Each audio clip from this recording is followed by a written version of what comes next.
ಆಮೇಲೆ ಈಗಾಗಲೇ ಪ್ರಸ್ತಾಪ ಮಾಡಿದ್ದೀನಿ ನಾನು, ಸಾಲದ ರಾಮಯ್ಯ ಅಂತ ಹೇಳೋದು.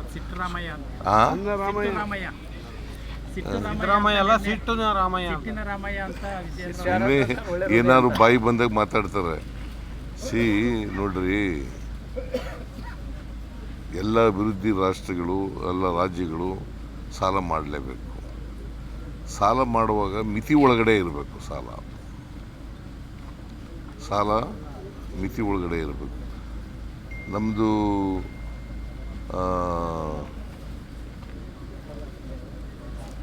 GDP ಎಷ್ಟು ಗೊತ್ತಾ ಕರ್ನಾಟಕದ್ದು? 33,05,500 ಕೋಟಿ. GST ಅಲ್ರಿ, GDP. ರಾಜ್ಯದ GDP, gross domestic product. GDP 33,05,500 ಕೋಟಿ. ಅದರಲ್ಲಿ 25% ಸಾಲ ಇರಬೇಕು. ಅದರಲ್ಲಿ 25% ಸಾಲ ಇರಬೇಕು. ನಾವು 24.94% ಮಾಡಿದ್ದೀವಿ. ಅದರೊಳಗಡೆ ಇದೆಯಾ ಇಲ್ವೋ? ಮತ್ತು ಸಾಲ ಹೆಂಗೆ ಮಾಡಿದ್ದೀವಿ, ಸಾಲ ಜಾಸ್ತಿ ಮಾಡಿದ್ದೀವಿ ಅಂತ ಹೇಳೋದು ಹೆಂಗೆ? ಫಿಸ್ಕಲ್ ರೆಸ್ಪಾನ್ಸಿಬಿಲಿಟಿ ಆಗಿದೆ. ಫಿಸ್ಕಲ್ ರೆಸ್ಪಾನ್ಸಿಬಿಲಿಟಿ ಆ್ಯಕ್ಟ್ 2002ರಲ್ಲಿ ಪಾಸ್ ಮಾಡ್ತು. ಒಂದು ರಾಜ್ಯದ ಆರ್ಥಿಕ ಪರಿಸ್ಥಿತಿ ಚೆನ್ನಾಗಿರ್ಬೇಕಾದ್ರೆ 3 ಮಾನದಂಡಗಳನ್ನು ಹೇಳಿದೆ ಆ ಕಾನೂನಿನಲ್ಲಿ. ಒಂದನೇದು ಫಿಸ್ಕಲ್ ಡಿಫಿಸಿಟ್ಟು 3% ಒಳಗಡೆ ಇರಬೇಕು. GDPಯ 3% ಒಳಗಡೆ ಇರಬೇಕು. ನಮ್ಮದು 3% ಒಳಗಡೆ ಇದೆ. 2.95. ಸಾಲ 25% ಒಳಗಡೆ ಇರಬೇಕು. GDPಯ 25% ಒಳಗಡೆ ಇರಬೇಕು. ರೆವಿನ್ಯೂ ಸರ್ಪ್ಲಸ್ ಇರಬೇಕು. ನಮ್ಮದು ರೆವಿನ್ಯೂ ಸರ್ಪ್ಲಸ್ಸು ಮಾಡೋಕ್ಕಾಗಿಲ್ಲ. ಯಾಕಪ್ಪ ಅಂತಂದರೆ ಕೇಂದ್ರ ಸರ್ಕಾರದವರು ನಮಗೆ ಕೊಡಬೇಕಾಗಿದ್ದಂಥ ಹಣವನ್ನು ಕೊಡಲಿಲ್ಲ. ನಂಬರ್ 1. ನಂಬರ್ 2, ಮಧ್ಯದಲ್ಲಿ ಸೆಪ್ಟೆಂಬರ್ ತಿಂಗಳಲ್ಲಿ GSTಯನ್ನು ರ್ಯಾಷನಲೈಸ್ ಮಾಡಿದ್ರು. ಯಾವಾಗ ಮಾಡಿದ್ದು? ಅದನ್ನು ಸೆಪ್ಟೆಂಬರ್ ತಿಂಗಳಿಂದ ಜಾರಿಗೆ ಬರೋಕ್ಕೆ ಮಾಡಿದ್ರು. ಕಡಿಮೆ ಮಾಡಿಬಿಟ್ರು ಅನೇಕ ಇದನ್ನು. ಯಾಕೆಂತಂದರೆ ಬಿಹಾರ್ ಚುನಾವಣೆ ಇತ್ತು, ಅದಕ್ಕೋಸ್ಕರ ಮಾಡಿದ್ರು. ನಾವೆಲ್ಲ ಅಂದಾಜು ಮಾಡಿದ್ದು GST ಇಷ್ಟು ದುಡ್ಡು ಬರ್ಬೋದು ನಮಗೆ ತೆರಿಗೆನಲ್ಲಿ. 1,20,000 ಕೋಟಿ ತೆರಿಗೆ ಬರಬೇಕಾಗಿತ್ತು. ನಮಗೆ 10,000 ಕೋಟಿ ಕಡಿಮೆ ಆಯಿತು. ಅದರಲ್ಲಿ 10,000 ಕೋಟಿ. GST ರ್ಯಾಷನಲೈಸ್ ಮಾಡೋಕ್ಕೆ ಮುಂಚಿತವಾಗಿ, ತೀರ್ಮಾನ ಮಾಡೋಕ್ಕೆ ಮುಂಚಿತವಾಗಿ 10% ಗ್ರೋತ್ ಇತ್ತು ನಮ್ಮ ರಾಜ್ಯದಲ್ಲಿ.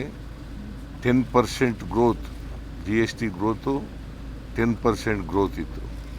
ಅದು 4% ಇಳಿದು ಬಿಡ್ತು. ಡೆಫಿಸಿಟ್ ಆಗಿದ್ದರಿಂದ 10,000 crore ಡೆಫಿಸಿಟ್ ಆಗಿದ್ದರಿಂದ ಗ್ರೋತ್ ರೇಟ್ ರೀ, ಬೆಳವಣಿಗೆ ದರ 10% ಇದ್ದದು 4% ಇಳಿದು ಬಿಡ್ತು. ಅದರಿಂದ ನಮಗೆ 10,000 ಕೋಟಿ ಕಡಿಮೆ ಆಯಿತು. 10,000 ಕೋಟಿ ಕಡಿಮೆ ಆಯಿತು. ಮುಂದಿನ ವರ್ಷ 15,000 ಕೋಟಿ ಕಡಿಮೆ ಆಗುತ್ತೆ. ಆಮೇಲೆ ಕೇಂದ್ರ ಸರ್ಕಾರ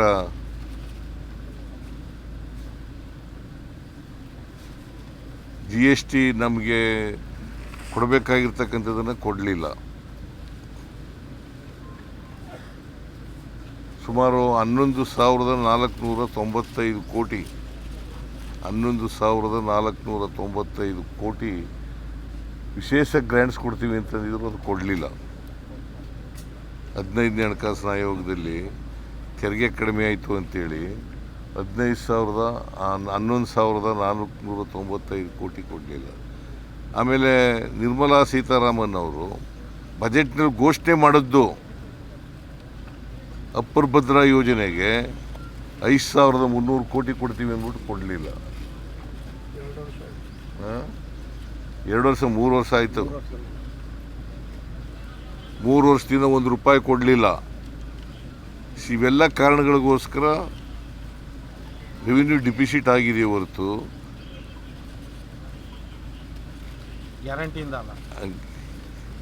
ಗ್ಯಾರಂಟಿಯಿಂದ ಅಲ್ಲ. ಇದನ್ನು ನೀವು ಸ್ಪಷ್ಟವಾಗಿ ಹೇಳಬೇಕು. ಈಗ ವಿಜಯೇಂದ್ರ ಹೇಳೋದನ್ನೇ ದೊಡ್ಡದಾಗಿ ಮಾಡ್ತೀರಿ. ಹಂಗೇನಿಲ್ಲ. ಇವತ್ತು ನೋಡಿದ್ಯಾ ಪತ್ರಿಕೆಯಲ್ಲಿ? ಆಯ್ತಪ್ಪ, ವಿಜಯೇಂದ್ರ ನಿಮ್ದು ಅಣ್ಣರಾಮಯ್ಯ ದೊಡ್ಡದಾಗೆ ಬಂದಿದೆ. ಸರಿ ಆಯ್ಪ, ವಿಜಯೇಂದ್ರ ಹೇಳೋದು ಸುಳ್ಳು ಹೇಳಿ ಕೇಳ್ತಾರೆ. ಬಜೆಟ್ ಮೊನ್ನೆ ಆಯ್ತಲ್ಲ, ಏನ್ರಿ ಮಾಡ್ತಾ ಇದ್ರು ಅಲ್ಲಿ? ಬಜೆಟ್ ಚರ್ಚೆ ಆಯ್ತಲ್ರಿ ಅಲ್ಲಿ? ಹಾಂ, ಅಸೆಂಬ್ಲಿನಲ್ಲಿ ಚರ್ಚೆ ಆಯ್ತಲ್ಲ. ಏನು ಮಾಡ್ತಾ ಇದ್ರು ಅವರು? ಹಾಗಾದ್ರೆ ನಿದ್ದೆ ಮಾಡ್ತಾ ಇದ್ರ? ಚರ್ಚೆ ಮಾಡ್ದೇನೆ ಅಲ್ಲಿ ಏನು ಹೇಳಬೇಕು ಅದಕ್ಕೆಲ್ಲ ಉತ್ತರ ಕೊಟ್ಟಿದ್ದೀನಲ್ಲ ನಾನು. ಸುಮಾರು 4.25 ಗಂಟೆ ಉತ್ತರ ಕೊಟ್ಟಿದ್ದೀನಿ. ಬಜೆಟ್ ಮೇಲೆ ಚರ್ಚೆಗೆ 4.25 ಗಂಟೆ ವೈಟ್ ಪೇಪರ್ ಯಾಕಪ್ಪ ಮಂಡಿಸ್ಬೇಕು? ಬಜೆಟೇ ವೈಟ್ ಪೇಪರ್ ಅಲ್ವಾ? ನೀವು ಅದನ್ನು ಕೇಳೋದೇ ಇಲ್ಲ. ವೈಟ್ ಪೇಪರ್ ಅಂದ್ರೇನು? ರಾಜ್ಯದ ಆರ್ಥಿಕ ಪರಿಸ್ಥಿತಿ ಹೆಂಗಿದೆ ಅನ್ನೋದು ಇಡ್ಬೋದು. ಬಜೆಟ್ ಅಂದ್ರೇನು?